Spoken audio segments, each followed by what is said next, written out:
ఆదిలాబాద్ ప్రజాపాలన విజయోత్సవాల్లో పాల్గొని మాట్లాడుతున్నారు CM Revanth Reddy. Live ద్వారా చూద్దాం.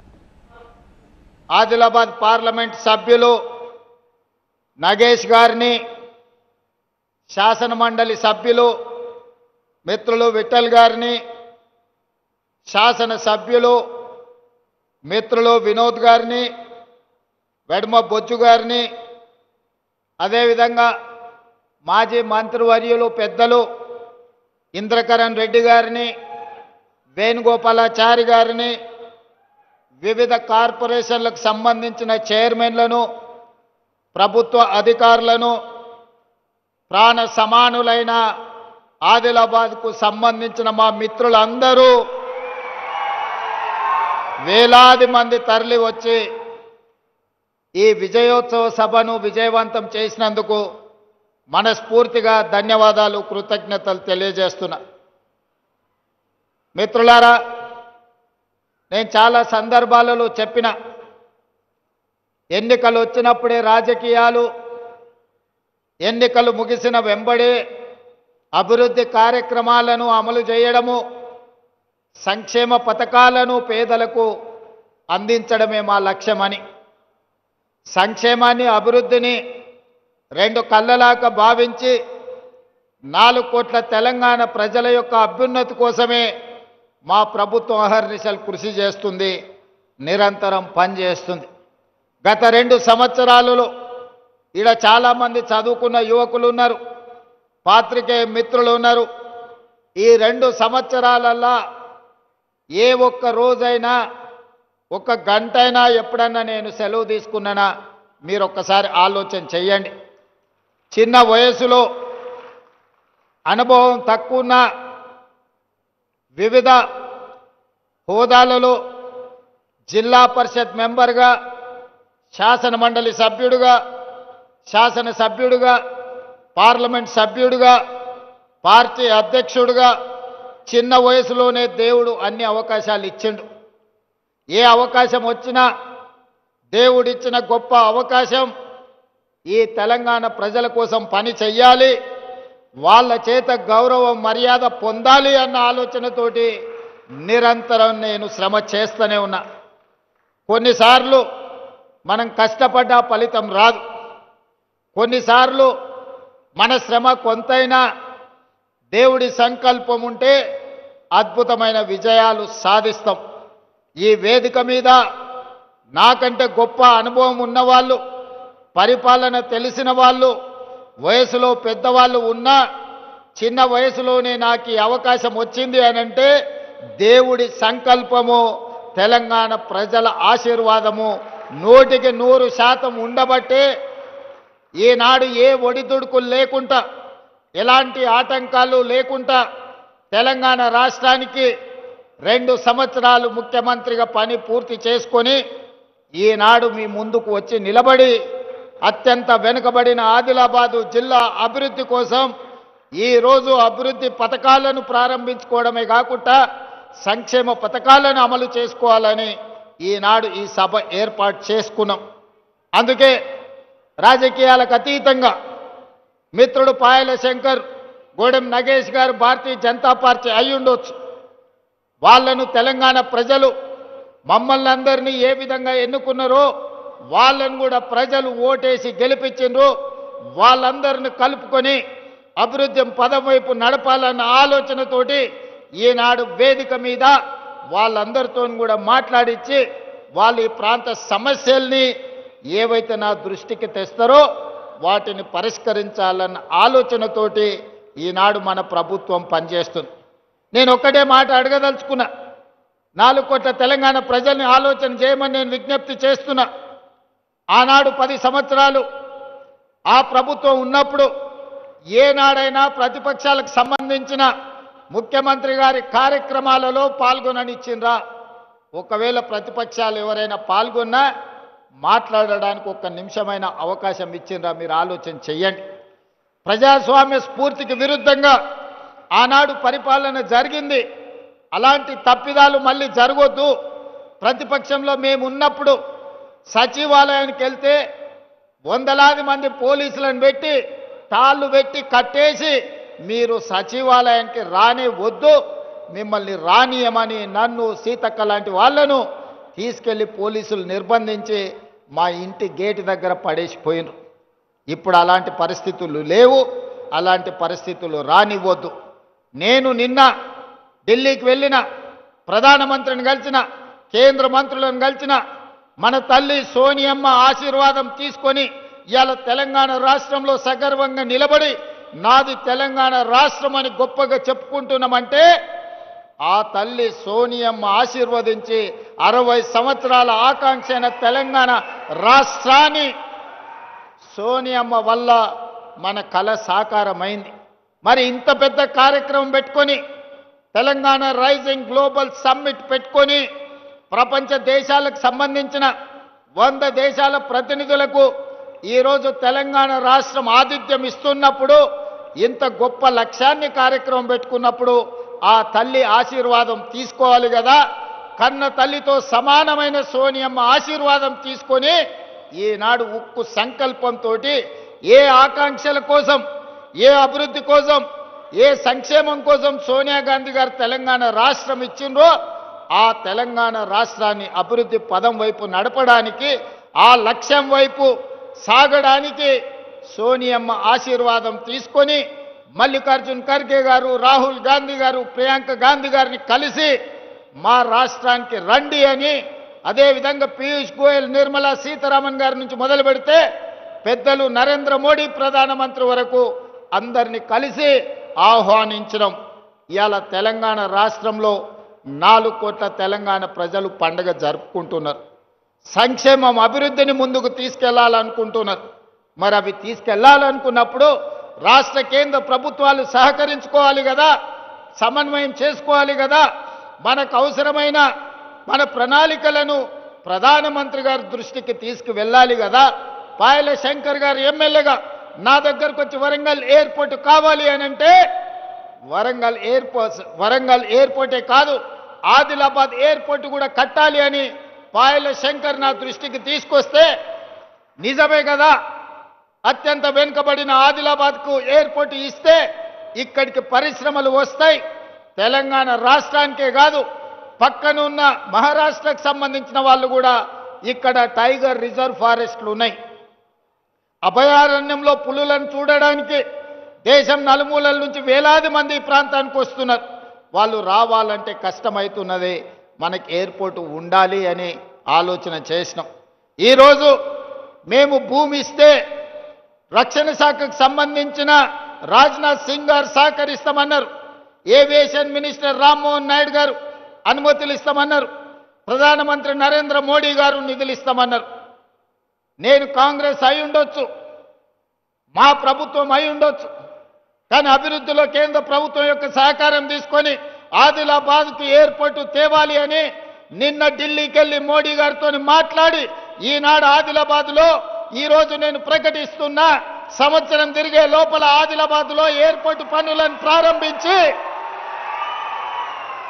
ఎర్ర బస్సు రావడమే కష్టం అనుకున్న ఆదిలాబాద్లో ఎయిర్ బస్సును దించి ఇక్కడ అభివృద్ధికి పునాదులు వేసి ఇక్కడ పరిశ్రమలను తీసుకొచ్చే బాధ్యత మన ప్రభుత్వం తీసుకుంటుంది.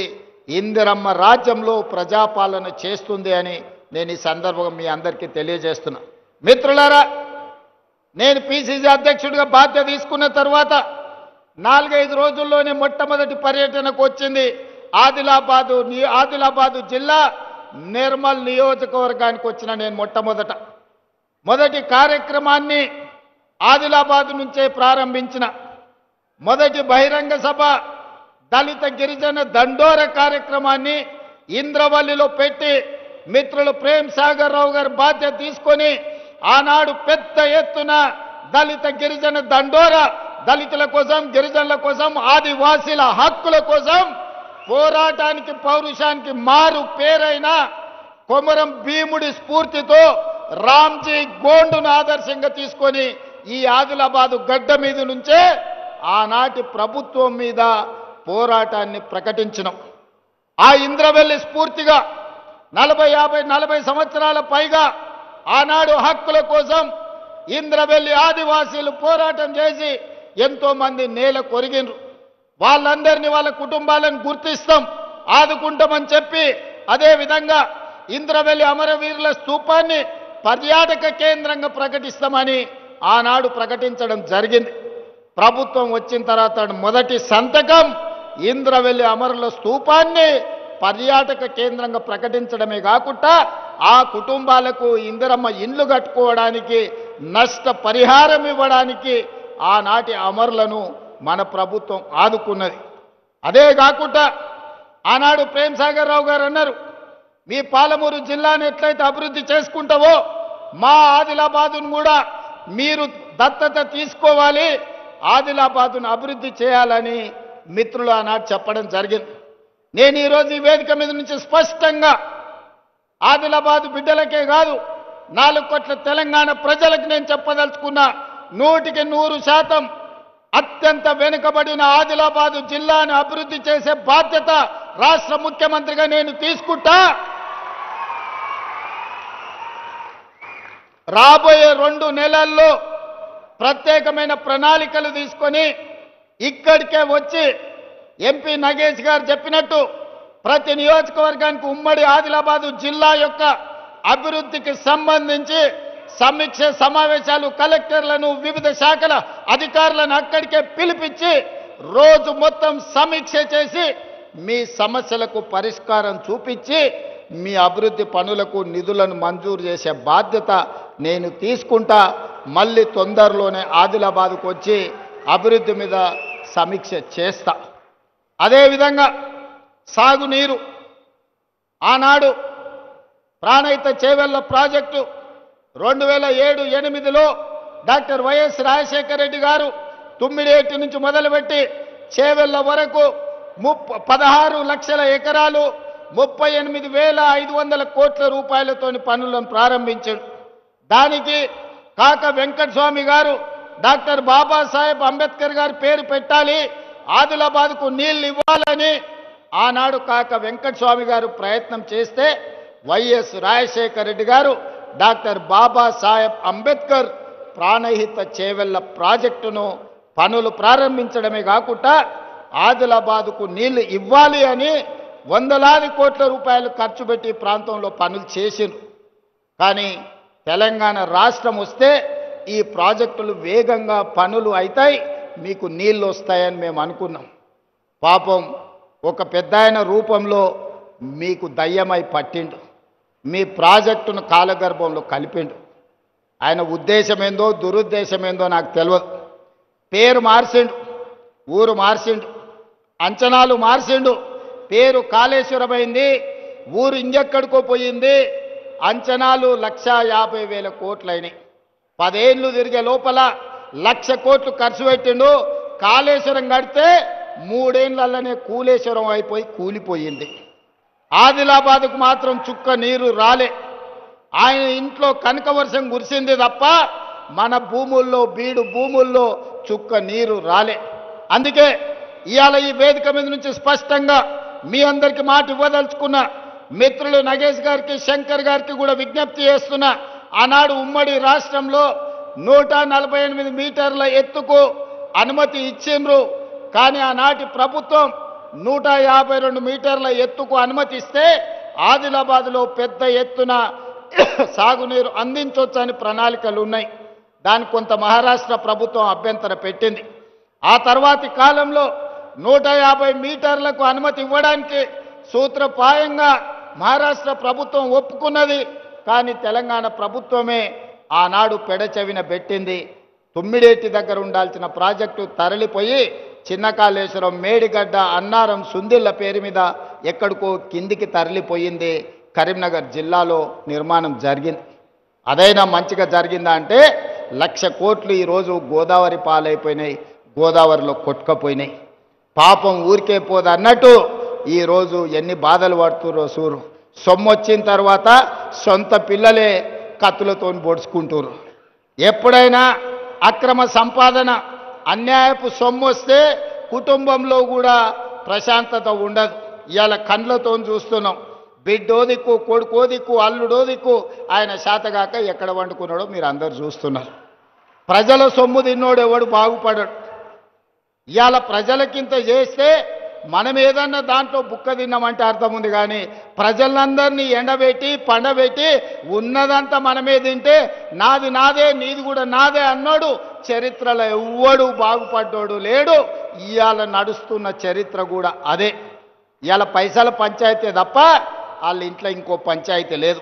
అందుకే ఈరోజు 150 మీటర్ల ఎత్తున ప్రాణహిత చేవెళ్ల తుమ్మిడియేటి దగ్గర ప్రాజెక్టు కట్టాలి అని మా సాగునీటి పారుదల శాఖ మంత్రి ఉత్తమ్ కుమార్ రెడ్డి గారికి ఆదేశాలు ఇవ్వడం జరిగింది.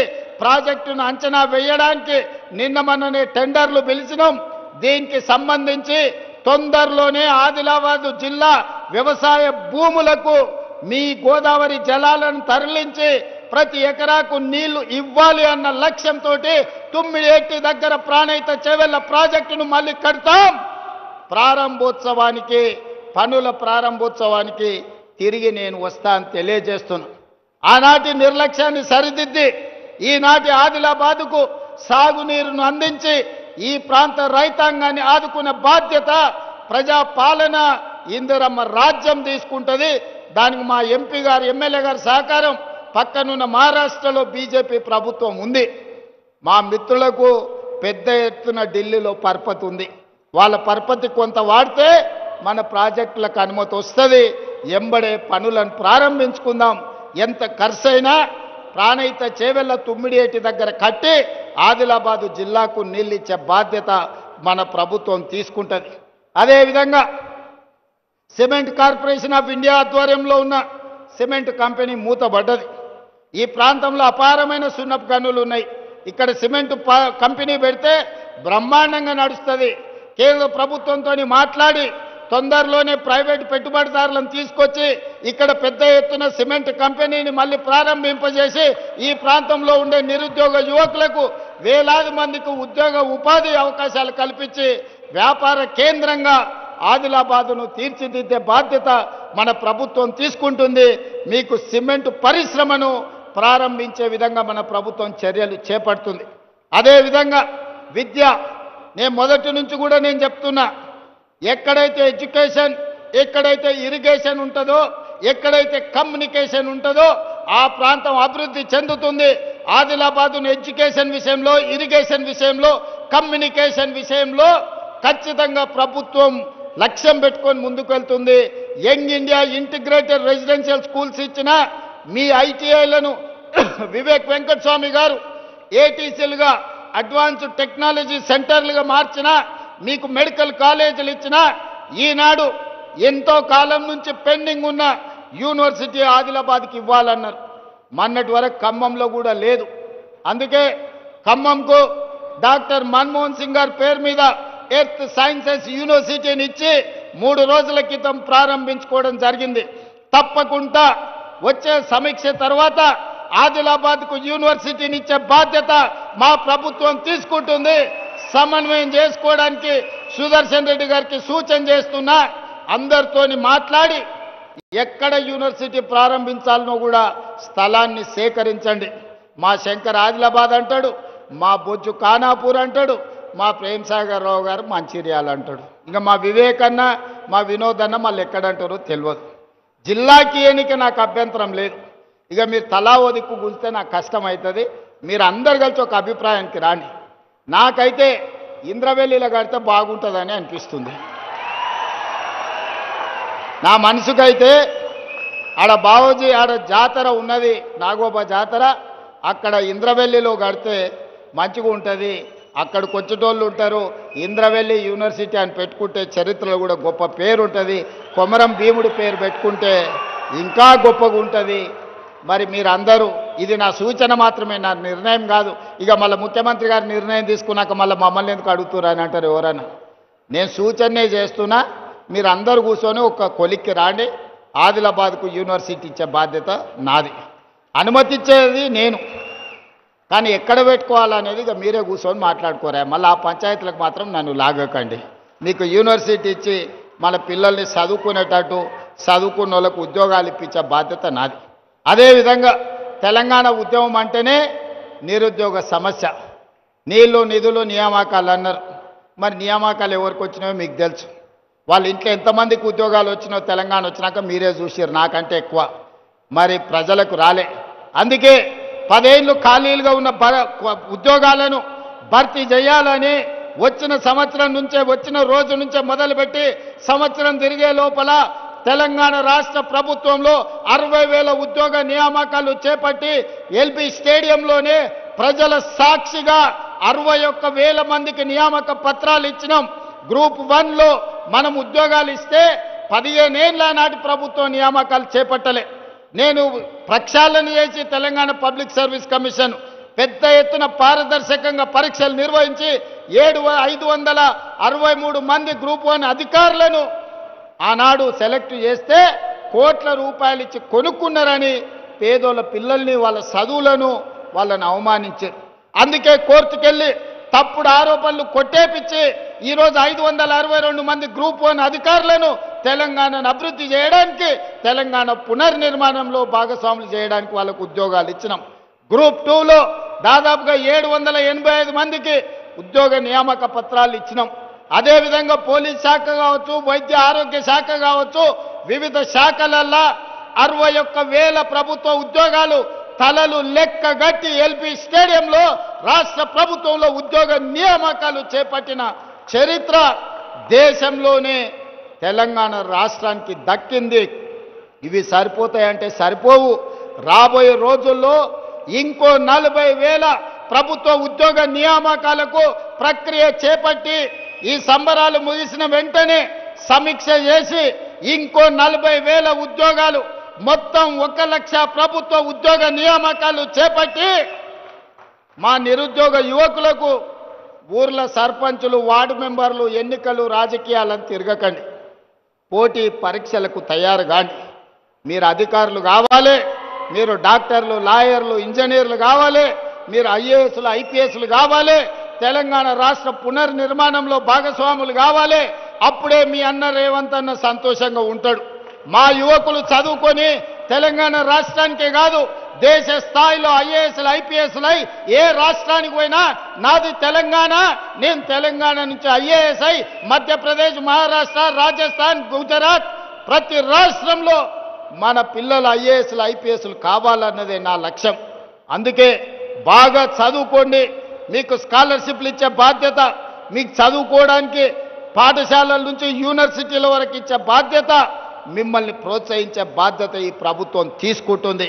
ఇక మా అక్కలు, ఆడబిడ్డలు, అంతకుముందు సంఘాలు ఒకప్పుడు గొప్పగా ఉండే, మధ్యలో ఆయన గారు మొత్తం దివాలా తీపిచ్చిండు. మా అక్కల్ని అందరిని ఒక దగ్గర కూర్చోబెట్టకుండా ఆడాడ కూర్చోబెట్టిరా మీరందరూ. వాళ్ళందరూ ఒక్క దగ్గర ఉంటే జరసేపాలతో మాట్లాడేటోళ్ళని. అంతకుముందు మా అక్కలు అమ్మగారింటికి పోవాలన్నా, అమ్మవారిని దర్శించుకోవాలన్నా, జోగులాంబ జాతరకు పోవాలన్నా, భద్రాద్రి రాములవారి దగ్గరికి పోవాలన్నా, లేకపోతే యాదగిరిగుట్ట లక్ష్మీ నరసింహస్వామిని దర్శించుకోవాలన్నా ఇంటి ఆయన దగ్గర నన్ను చేయి చాపాలి, లేకపోతే కన్న కొడుకు దగ్గర నన్ను చేయి చాపాలి. వాళ్ళు ఇస్తే ఇచ్చినట్టు, ఇవ్వకపోతే మనసులో దుఃఖం ఉండేది, బయటికి చెప్పుకునే పరిస్థితి లేకపోయేది. దసరాకు అడిగితే ఉగాది కోదులే అనేటోళ్ళు. కానీ ఇవాళ మా అక్కలు చెప్పాలి, మీ తమ్ముడు, మీ అన్న రేవంత్ రెడ్డి ముఖ్యమంత్రి అయినాక ఏ బస్సులన్నా మిమ్మల్ని ₹1 అడిగినరా అక్క? అడిగినరా? మా ఆడపిల్లలు చెప్పాలి. ₹1 టికెట్ అన్న పెట్టిరా? 8,100 కోట్ల రూపాయలు ఈ 2 ఏళ్లలో మీ బస్సు కిరాయి పైసలు ఈ ఇందిరమ్మ ప్రభుత్వం కట్టింది. ఆడబిడ్డలకు బస్సులో ఉచిత ప్రయాణం ఇచ్చినాం. బస్సులో ఉచిత ప్రయాణమే కాదు, 1000 బస్సులకు మా అక్కలు అడిసేయుతుంది, 1000 బస్సులకు మా ఆడబిడ్డలను యజమానులను చేసినాం. అదేవిధంగా సోలార్ పవర్ ప్రాజెక్టులు ఇచ్చినాం. ఇవాళ పెట్రోల్ బంకు కోసం ఇవాళ వాళ్ళకు జగా ఇచ్చినాం. సంఘాలు పెట్రోల్ బంకులు నడుపుతున్నాయి, సంఘాలు విద్యుత్ ఉత్పత్తి చేస్తున్నాయి, సంఘాలు ఆర్టీసీ బస్సులు నడుపుతున్నాయి. సంఘాలు చెయ్యని లాభసాటి వ్యాపారమే లేదు. ఈరోజు 65 లక్షల మంది ఆడబిడ్డలకు ఈరోజు ఇందిరమ్మ చీరలు ఇచ్చినాం. పండుగ పూట నాడు చీర సారె పెట్టేది తెలంగాణ సాంప్రదాయం. ఆ సాంప్రదాయాన్ని పాటించి తెలంగాణ గ్రామీణ ప్రాంతాలలో 65 లక్షల చీరలు ఇచ్చినాం. చీరలు మనం 1 కోటి ఆర్డర్ ఇస్తే ఇప్పటికి 65 లక్షలే వచ్చినాయి. అందుకే గ్రామీణ ప్రాంతాలలో ఇవ్వండి. మళ్ళీ ఎండాకాలం మార్చిలో మున్సిపాలిటీలలో మిగతా 35 లక్షలు. అందుకే ఈనాడు కోటి మంది ఆడబిడ్డలకు కోటి చీరలు పంచడమే కాదు, కోటి మంది ఆడబిడ్డలను రాబోయే 10 ఏళ్లలో కోటీశ్వరులను చేసి నగదు మా ఆడబిడ్డల చేతుల్లో ఉంటే ఆ కుటుంబం గౌరవం ఉంటుంది, ఆ కుటుంబంలో పిల్లలు చదువుకుంటారు, ఆ ఇంటి మర్యాద నిలబడుతుంది. అందుకే ఆడబిడ్డల్ని కోటీశ్వరులను చేసే బాధ్యత మా ప్రభుత్వం తీసుకున్నది. ఆడబిడ్డలు ఆశీర్వదించారు కాబట్టే ఈరోజు రాష్ట్రం సుభిక్షంగా ఉంది. వానలు అవసరం అడిగిన దానికంటే ఎక్కువ వర్ణదేవుడు మనకు నీళ్ళు ఇచ్చాడు. 2 ఏళ్లలో ఎప్పుడైనా వర్షం ఇంతగానం చూసిర్రా? ఎక్కడ ఆడబిడ్డలు సంతోషంగా ఉంటారో అక్కడ పాడి పంటలు సమృద్ధిగా పండుతాయని పెద్దలు చెప్పారు. ఇవాళ తెలంగాణ రాష్ట్రంలో ఆడబిడ్డలు సంతోషంగా ఉన్నారు కాబట్టే మన రాష్ట్రంలో వర్షాలు సమృద్ధిగా ఉండి ఈరోజు పంటలు పండుతున్నాయి. దేశంలోనే వరి పంట మొదటి స్థానంలో తెలంగాణ రాష్ట్రం నిలబడింది. పండించిన పంట నాడు ఊరేసుకుంటే ఊరేసుకున్నట్టే ఆయన అన్నాడు. చివరి గింజ వరకు నేను కొంటాను, సన్న ఒట్లు పండించండి, 500 బోనస్ ఇస్తాని ఇవాళ రైతులు పండించిన సన్న ఒట్లకు 500 రూపాయల బోనస్ ఇచ్చినాం. మరి ఆ సన్న ఒట్లు ఎక్కడికి పోయినాయి? దొడ్డు బియ్యంతో తినలేక పశువులకు దాన పెడుతుంటే ఇవాళ సన్న బియ్యం ఇస్తే మా అక్కలు, మా చెల్లెళ్ళు, మా అమ్మలు కన్న పిల్లలకు బుక్కెడు బువ్వ ఈరోజు సన్న బియ్యంతో తినిపించుకుంటున్నారంటే రైతులు పండించిన సన్న ఒడ్లు బియ్యంగా మార్చి పేదోళ్ళకు పంచినాం. 3,10,00,000 మంది ఇవాళ తెలంగాణ రాష్ట్ర ప్రభుత్వం అందిస్తున్న సన్న బియ్యం అందుకుంటున్నారు. 3,10,00,000 మంది ఇవాళ ప్రభుత్వం అందించే సన్న బియ్యంతో బువ్వ తింటున్నారు. ఇంతకంటే సంతోషం ఏమన్నా ఉంటుందా? మీరు ఒక్కసారి ఆలోచన చేయండి. అందుకే ఇవాళ మా ఆడబిడ్డలను అన్ని రకాలుగా గౌరవించాలి, అన్ని రకాలుగా అవకాశాలు ఇవ్వాలి, ఆడబిడ్డల్ని సంతోషంగా ఉంచాలి, మా నిరుద్యోగ యువకులకు ఉద్యోగాలు ఇవ్వాలి, మా రైతులు పండించిన పంటకు గిట్టుబాటు ధర ఇవ్వాలి, ప్రతి పంట ప్రతి గింజ కొనాలి అని ఇంతకుముందే మా శంకర్ చెప్పిండు. సోయాబీన్ కొనాలి, జొన్నలు కొనాలి, మిగతావి కూడా కొనాలి అని. తప్పకుండా వాటికి సంబంధించి ఆలోచన చేస్తాం. ఇంకా మావాడు నకల్ చిట్టీలు అందిస్తూనే ఉన్నారు రా నాయన, ఇదో పెద్ద కష్టమే ఉన్నది. చూస్తా, ఈ అన్నిటినీ తప్పకుండా పరిశీలిస్తాం. ఈ కొరాట చెనాక ప్రాజెక్టు గురించి కూడా ఇప్పుడు ఎలక్షన్ కోడ్ ఉండి ఇయ్యలే, చిన్న చిన్న పనులు పెండింగ్ ఉన్నాయి. తప్పకుండా తొందరలోనే ఆ ప్రాజెక్టు పనులు పూర్తి చేసి ప్రారంభించుకొని జాతికి అంకితం చేస్తాం. వీకర్ సెక్షన్స్కు సంబంధించిన కాలనీ గురించి చెప్తా ఉన్నాడు. అదేందో కలెక్టర్ గారికి వేదిక మీద నుంచి ఆదేశాలు ఇస్తున్నా. ఇన్ఛార్జ్ మంత్రి గారు సమీక్ష చేసి ఈ విషయాన్ని కూడా నా దగ్గరికి తీసుకురా అన్నాడు. జర్నలిస్టు మిత్రుల గురించి కూడా మా ఎమ్మెల్యే గారు చెప్తున్నారు. దాన్ని కూడా ఏం సంగతో ఒక్కసారి మీరు చూడండి. అందుకే ఇవాళ మీరందరూ పెద్ద ఎత్తున వచ్చి ఈ ప్రభుత్వాన్ని ఆశీర్వదించరు. చివరగా ఒక్క మాట చెప్పదలుచుకున్నా. సర్పంచ్ ఎన్నికలు జరుగుతున్నాయి గ్రామాలలో. నోరు మంచిదైతే ఊరు మంచిది అంటారు. నోరు మంచిది మంత్రులతోని కలిసి పనిచేసేటోళ్ళని సర్పంచులుగా చేసుకోరు. ఊర్లలో వాళ్ళ వీళ్ళకి పంచాయతీలు పెట్టుకొని పెట్టేటోళ్ళను, జుట్లు ముడేసి తాకులాట పెట్టేటోళ్ళను మీరు సర్పంచులుగా ఎన్నుకుంటారంటే ఊరు ఆగమవుతుంది, ఊరు అభివృద్ధి ఆగిపోతుంది. అందుకే వీడికొచ్చిన మిత్రులందరికీ, వేదిక మీద ఉన్న పెద్దలందరికీ పంచాయతీలు తగ్గించండి, ఏకగ్రీవంగా వీలైతే ప్రజలందరిని ఒప్పించి చేసుకోండి. ఎన్నికలల్లో అడ్డగోలుగా ఖర్చు పెట్టకని, ఎందుకంటే మళ్ళీ మీకు మీరు పెట్టిన ఖర్చు అంతా కూడా ఆదాయం రాదు. ఈరోజు నిధులు ఇస్తాం, గ్రామాలను అభివృద్ధి చేసుకోండి. గ్రామాలను అభివృద్ధి చేసుకోవాలంటే సమన్వయం చేసుకొని ముందుకు వెళ్ళాలి.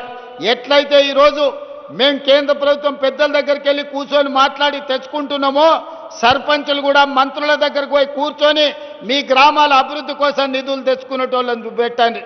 లేకుండా రోజు పంచాయతీ పెట్టేటోని పెడితే ఇక అది లేనిపోని తలకాయ నొప్పి అవుతుంది, ఆదిలాబాద్ అభివృద్ధి ఆగిపోతుంది.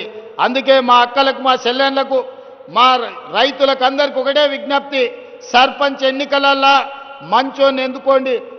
ఒకవేళ బుద్ధిమంతుడని మీరు సర్దిగాడితే వాడు పోయి బొడ్రాయి కాడ కూర్చొని భోజనం చేసి మళ్ళొచ్చి ఇంకేం పెడతావు అని అడిగిందంటే నిండా మునుగుతారు.